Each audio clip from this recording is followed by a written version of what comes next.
Hey, it's Brett, and this is Brett and Some Books. This is the second part of the Anarchy Police, Militant Anti-Fascism as Alternative Policing Practice by Stanislav Vyotsky. Fascist and Anti-Fascist. In order to understand militant anti-fascism as a form of anarchist policing practice, one must be familiar with the ideology and praxis of both sides in this conflict. The common conception of fascist movements tends to be forgotten or foreign and historical. They are often understood to be authoritarian movements that arose in Europe during the 1930s. In popular discourse, the terms fascist and fascism have become overused as a pejorative or ad hominem attacks to such an extent that they have little meaning for most audiences. In the United States, it is often more common to refer to the movement that is described in this article as the white supremacist movement. White supremacy, however, represents a racial politics that is only part of a larger ideology of supremacy that is consistent with the contemporary manifestation of fascism. Fascist movements have, nevertheless, proliferated since the end of World War II, developing an evolving ideology and modernized tactics. Fascist ideology is rooted in support for traditional hierarchies. Among contemporary fascist movements, this is often publicly visible in their racial politics. Contemporary Western fascists often place great importance on asserting the validity of biological conceptions of race and hierarchical social relationships that stem from them. They are adamant white supremacists who call for, at best, a separate but unequal white society, and at worst, the full extermination of people who are identified as non white. This position is in many ways consistent with models of classical fascism that construct a mythical community based on racial similarity and valorize the importance of nation as defined by racial identity. In addition to racial hierarchy, contemporary fascists also believe in fundamental gender hierarchies and differences. One of the key foci of modern fascist propaganda and recruitment is the defense of patriarchal gender relations. Women in the movement are actively encouraged to have children as a duty to the movement. In addition, the maternal identity of white women is also applied to their relationship with men in the movement. White women are encouraged to nurture men in the movement, uh, provide for their daily well being, and to nurse them back to health when they are hurt in racial attacks, and to support them when they are imprisoned.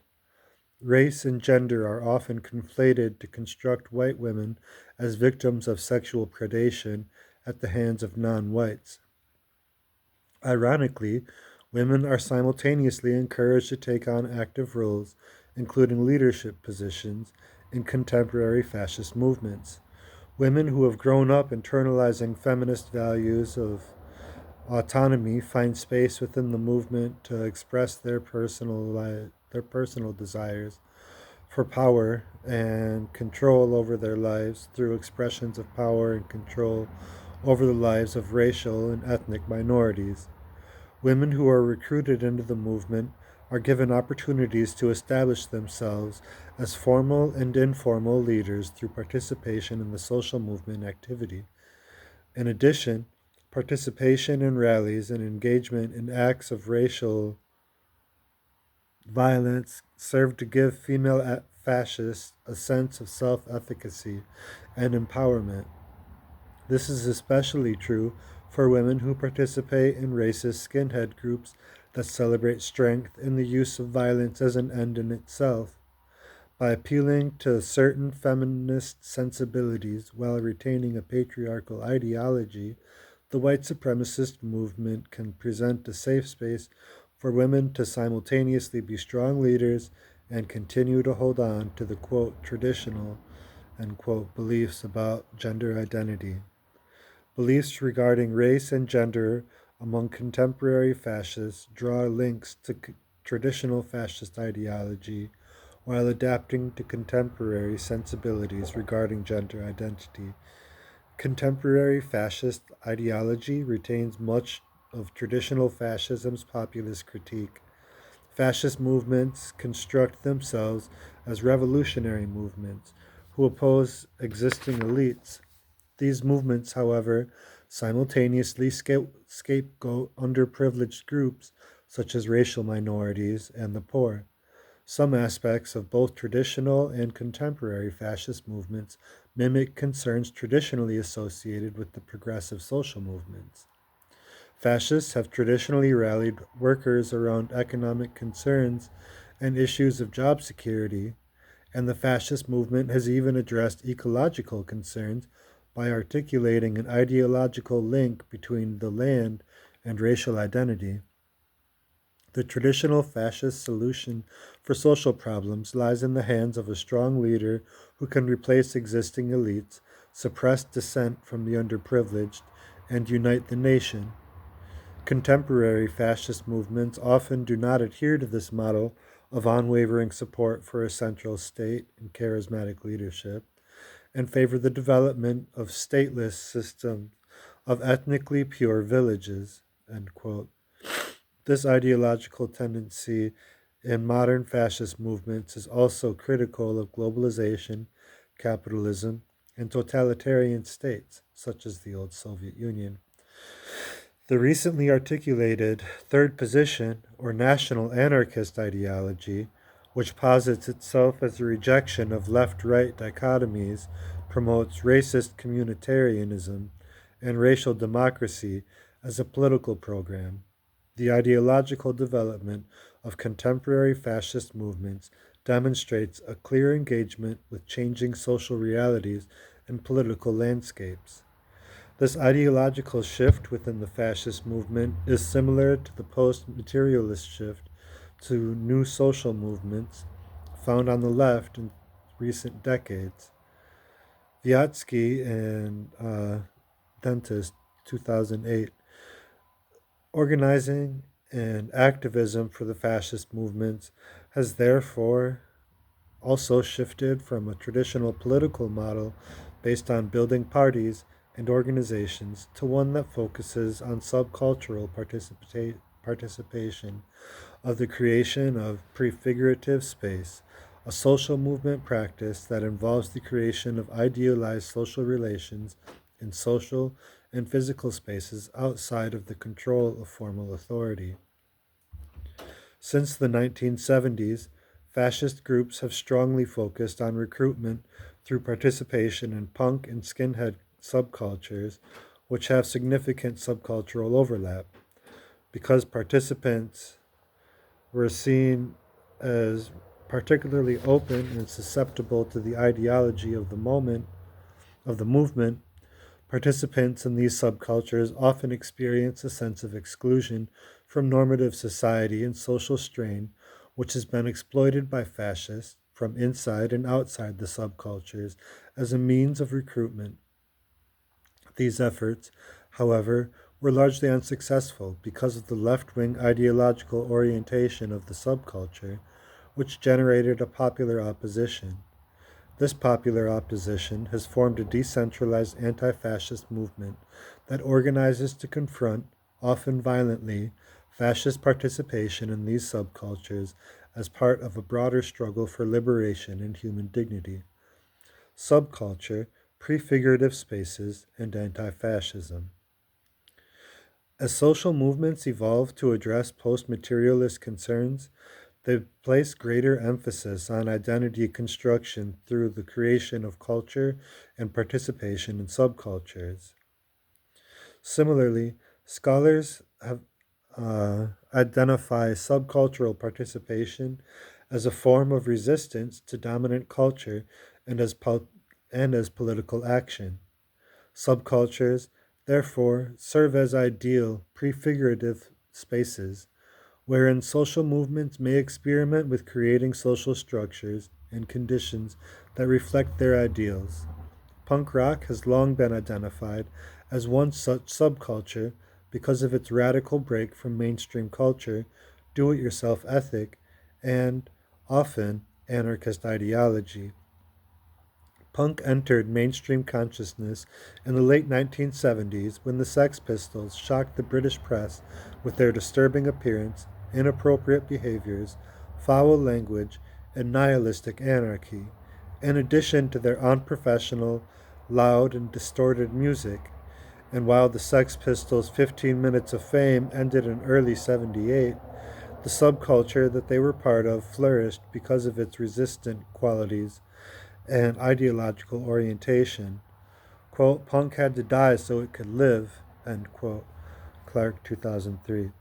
Subculture's value of participation over professionalism and the empty sloganeering of the Pistols' Anarchy inspired a thriving underground which produced and reproduced its own culture and stressed political activism.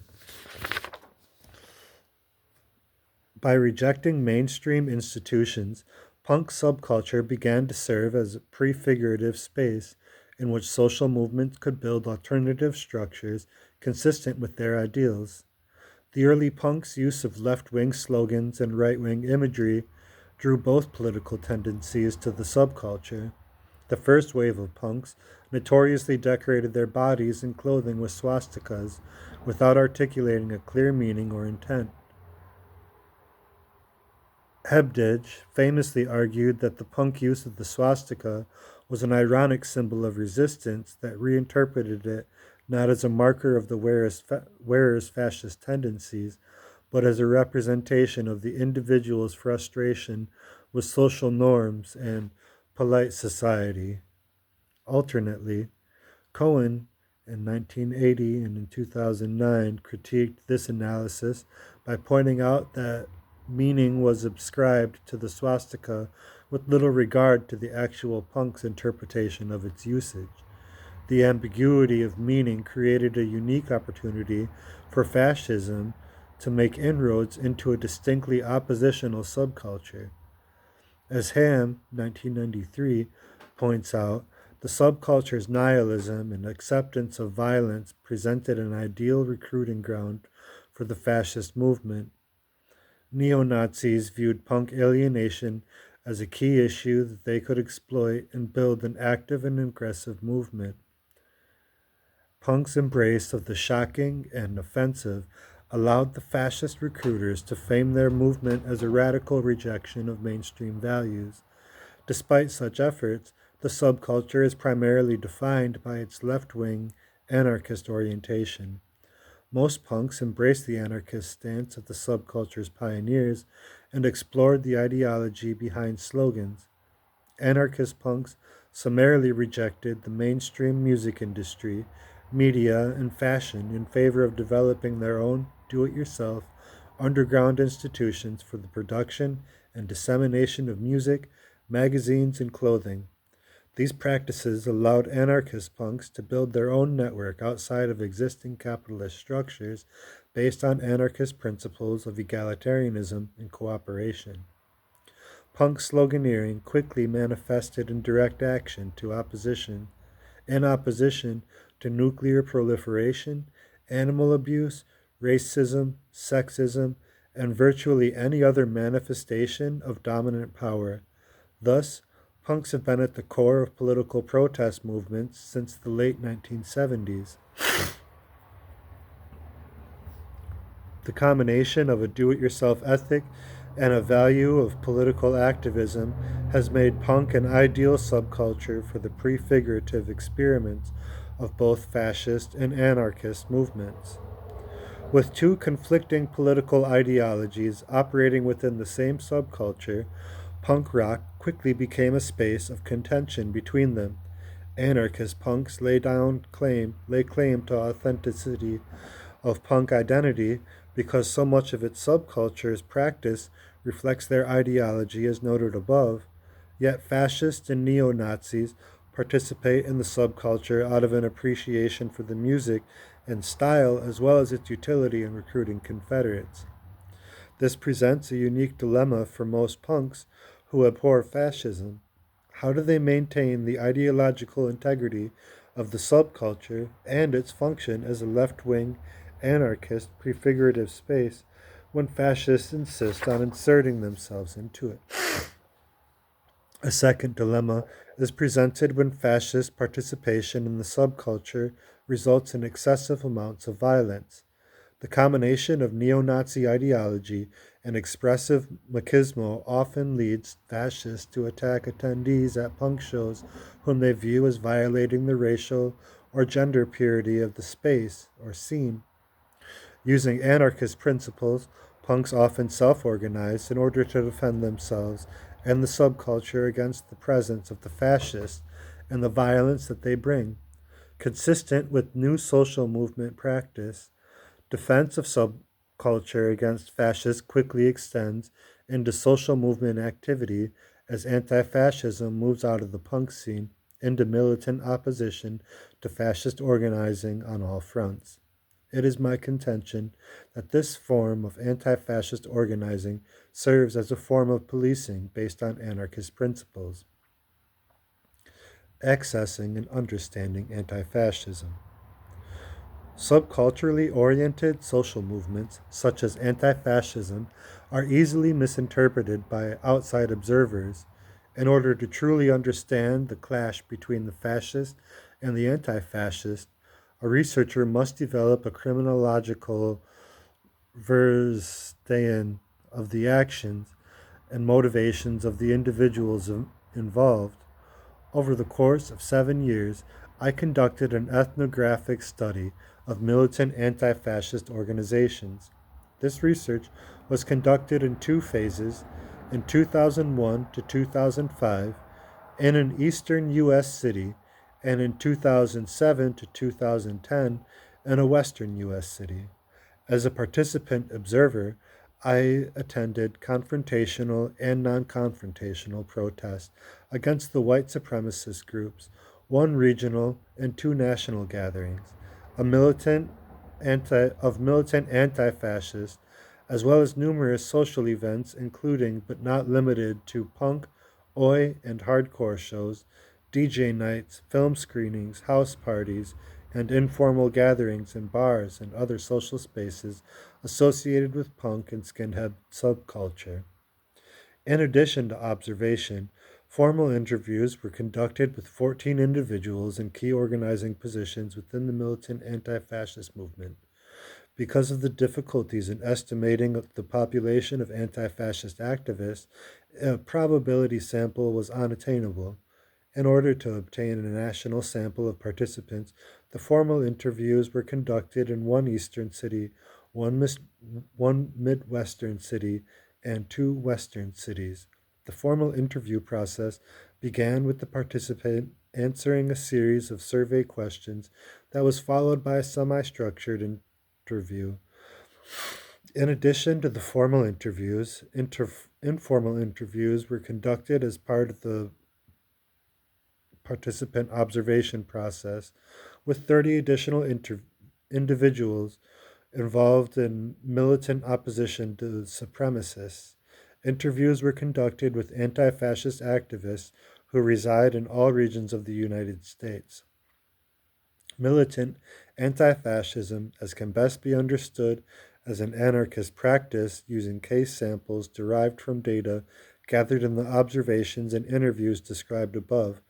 The examples that follow will serve as typical instances of anti fascist confrontation with fascists which were observed over the period of ethnographic research and recounted in both formal and informal interviews. Because anti fascist activism isn't an especially dangerous activity, specific details such as locations and dates have been eliminated in order to protect the anonymity and safety of participants.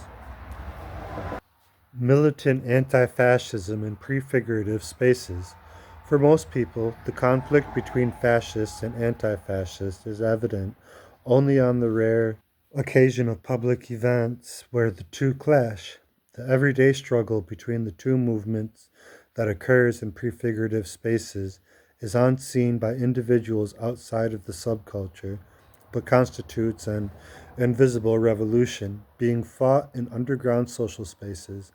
Confrontation and sometimes violence is employed in order to protect prefigurative subcultural spaces from the political and physical threats posed by fascists. Anti fascists ensure this protection through two types of action: preventative action and direct confrontation. The most common type of anti fascist action in prefigurative spaces takes the form of preventative action or preparation for confrontation with fascists. This typically involves the gathering of individuals committed to confronting supremacists should they arrive at a space and or patrol around or near the space. This is a defensive action taken when threats have been made against either the space or individuals who are known to be there. For example, individuals who attended a regional gathering of anti fascists were asked by organizers of a local punk show to be present in the event that fascists arrived to violently disrupt it. Anti fascist activists spent the evening inside the venue and the adjacent parking lot in the event supremacists would arrive. Similarly, inside the venue and the adjacent parking lot in the event uh, shit.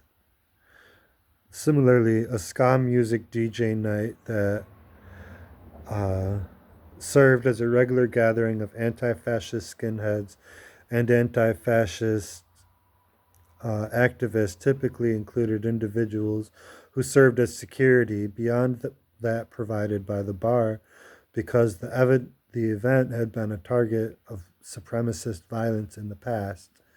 Anti fascists maintained a clear presence outside the venue as a visual show of force to indicate that any attempts at violence would be resisted.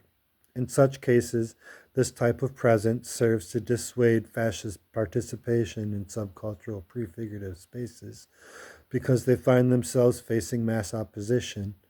Fascist violence typically occurs in subcultural spaces when they have significant numeric or physical superiority to intimidate attendees.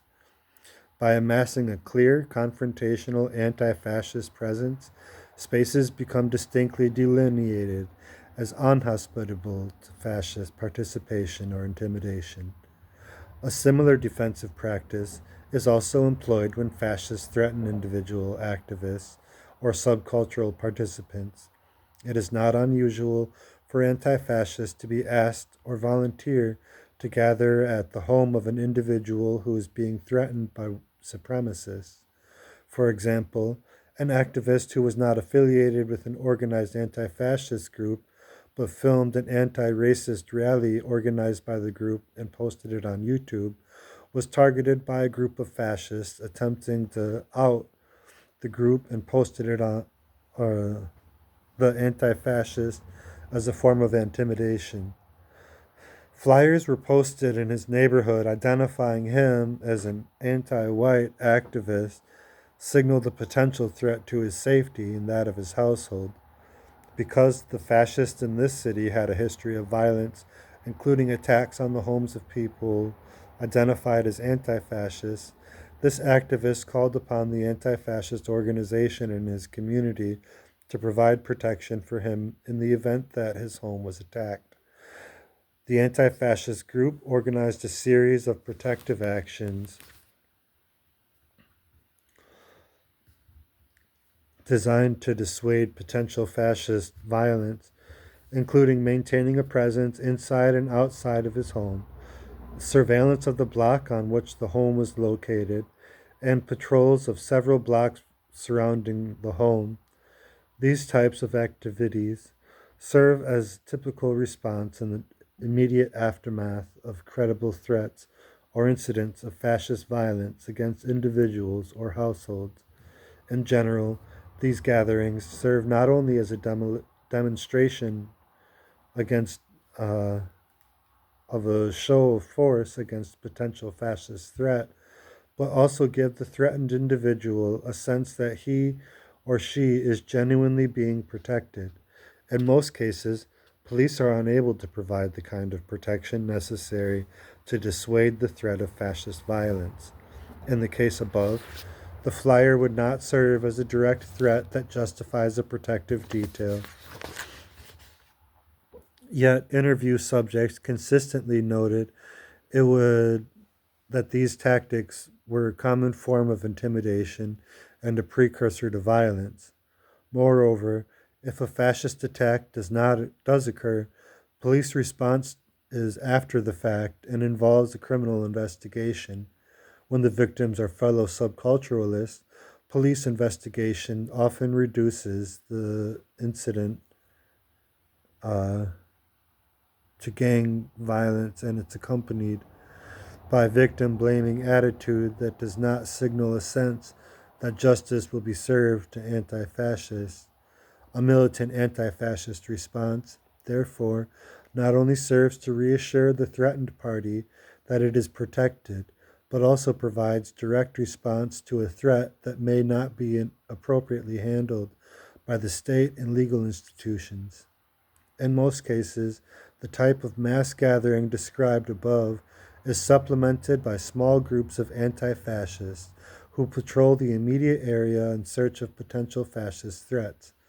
This practice expands the sphere of protection beyond the immediate location under threat and can serve as a means of avoiding violence and confrontation at the threatened site. Anti fascists deploy this tactic in a variety of circumstances. In some cases, these patrols may be part of a defensive action against an individual, or they may focus on a venue that has a likelihood of a fascist targeting, as noted in examples above.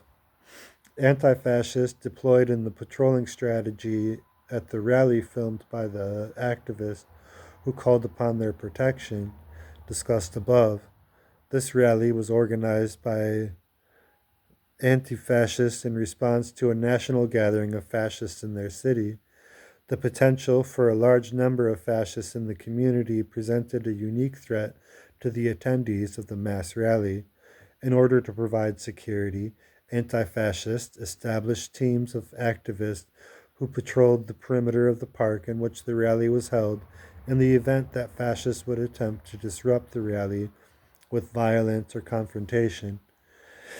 If fascists were spotted in the vicinity, individuals engaging in a patrol would be able to inform other activists.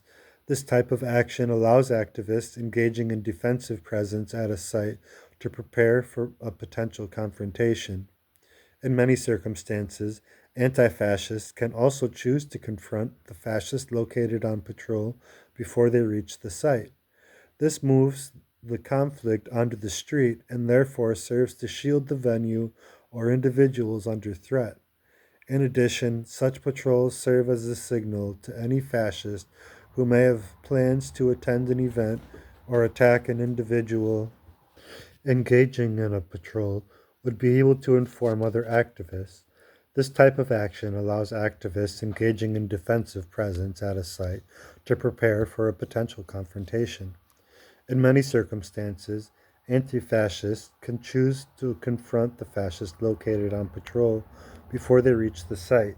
This moves the conflict onto the street and therefore serves to shield the venue uh, or individuals under threat. In addition, they signal to any fascist who may have plans to attend an event or attack an individual that a resistant force has been organized and that they will be confronted and stopped. These patrols, therefore, serve to enhance the effectiveness of defensive mass gathering. The actions discussed so far genuinely serve to avoid or prevent violence and confrontation. What categorizes them as militant is the implicit conflict that would occur should fascists arrive and challenge the safety of the space or individuals. The anti fascism discussed in this article is truly made militant by its confrontational aspect. Unlike the defensive and preventative actions described above, clashes between fascists and anti fascists generally have a much more spontaneous quality to them. These typically occur when fascists enter or are present in subcultural prefigurative spaces. As stated above, fascists and anti fascists often find themselves involved in similar subcultures, and because the fascists threaten both the ideological orientation of the subculture and the physical safety of its participants, they often represent an unwelcome presence in these spaces. Contemporary fascist subculturists are in part motivated by an ideology of fuck youism blended with virulent racism, which motivates an offensive oppositionalism even in subcultural spaces. Put simply, they do not leave when they are made to feel unwelcome or asked politely to do so. Therefore, it becomes incumbent on the anti fascists to motivate them to leave a space where they are unwelcome and or pose a threat. This generally occurs through a process of escalation. Fascists are first aggressively confronted about their presence and ordered to leave by a large group of people, in many cases the entirety of the venue. If fascists do not leave when confronted, force is often used to eject them from the space, either in the form of physical removal or through a violent clash between them and anti fascists. The confrontational and violent tactics being employed here are interpreted and understood by participants in the subculture as being defensive. They are deployed against individuals who, by virtue of their ideology, represent a threat to the subculture as a whole, and the individual tactics or attempts at de escalation. In this regard, the confrontation and violence are successful in that they remove the immediate threat and secure the safety of the space and subcultural participants. Conclusion: the Anarchy Police. The actions discussed in this article represent a controversial approach to maintaining the safety of individuals, the integrity of a social space, and the ideological orientation of a subculture. For most criminologists, criminal justice professionals, and the general public, the confrontation and violence described represent either gang violence or vigilantism. For some anarchists and other radicals, including criminologists, the violent use of force is antithetical to their belief system. Yet, I argue that these methods represent a challenge to the pacifist orientation of anarchist criminology by situating these actions within some of the basic tenets of anarchism: spontaneous action, direct democracy, and direct action.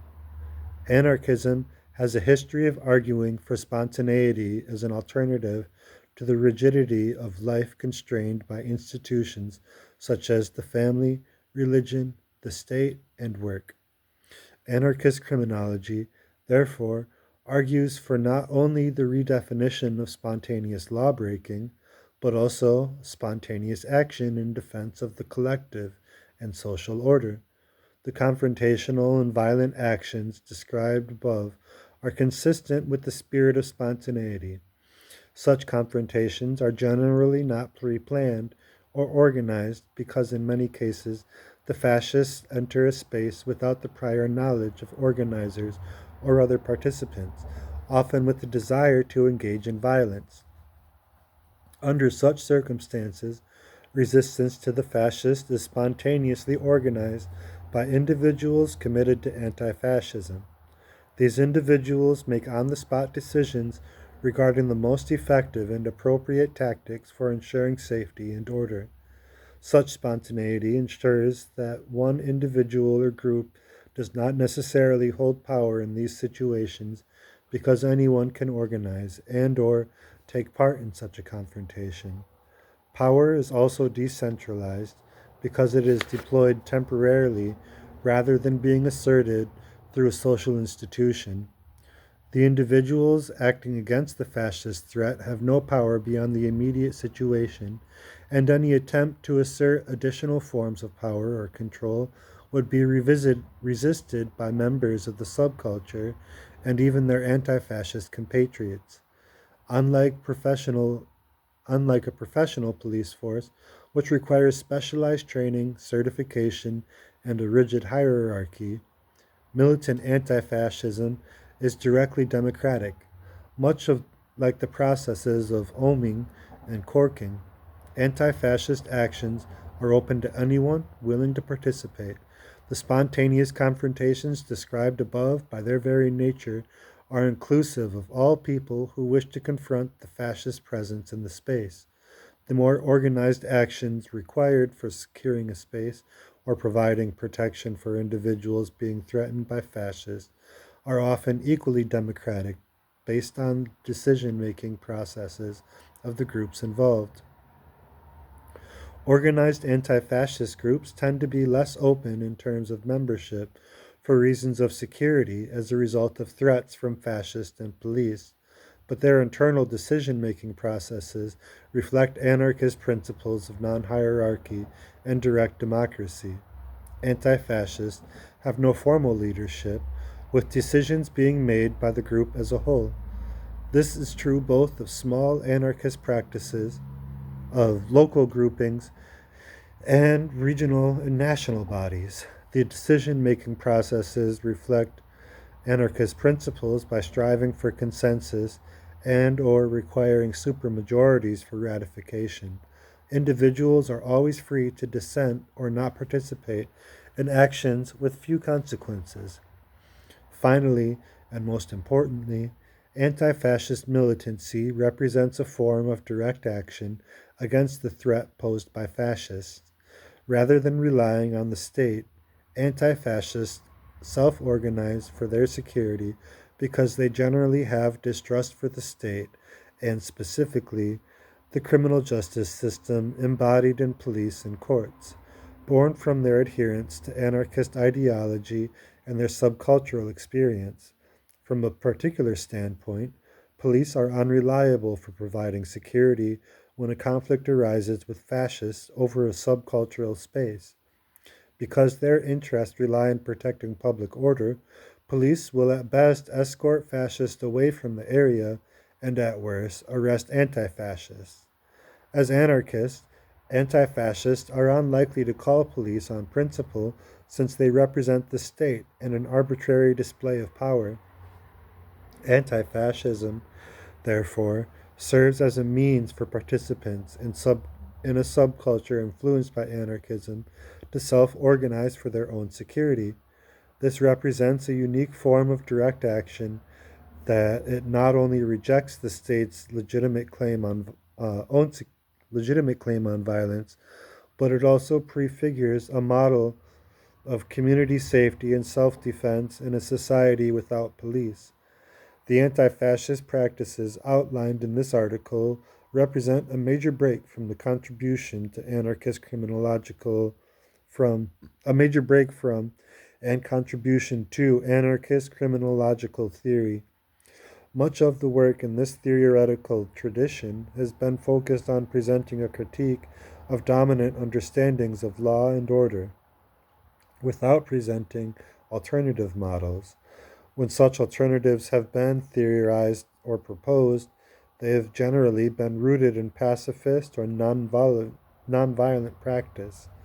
Anarchist theories of restorative justice use nonviolent, non hierarchical practices after violations have occurred. The work on proactive anarchist responses to questions of public safety and order has largely focused on movements and subcultures where individuals share ideologies and goals. The, this article posits that there may be confrontational, even violent forms of action that can be taken to ensure safety and order that are consistent with anarchist principles. In such cases, these actions are taken by groups who identify as or are influenced by anarchists and reflect the practices of spontaneity, direct democracy, and direct action. While such actions may not be ideally anarchist or serve as an ideal alternative to contemporary policing, they can serve to initiate a discussion of what a proactive anarchist or alternative practice of community self defense should entail. And that is the end of this heavily sourced paper. Some personal thoughts. I've participated in protests in the past, doing that type of group safety work. I would ride a bike alongside protest march, and I would hold down the intersection and work to de-escalate with motorists and make sure people didn't get angry and drive through and somebody gets hurt. Um, so I've I've also been to rainbow gatherings where I've seen Shanti Sina in practice and work. However, that being said, when I was at the rainbow gathering, um, for several days there was this guy who didn't have his meds, and he's like howling and screaming and like making demonic sounds, and everybody in the community avoided it and nobody wanted to deal with it. And then we found out that this guy is like severely dehydrated and in a manic state and shit. And so the by free association, um, it doesn't always. It's not perfect. So that's why we have to work together and see what works. Because I have no idea what cool ideas you have.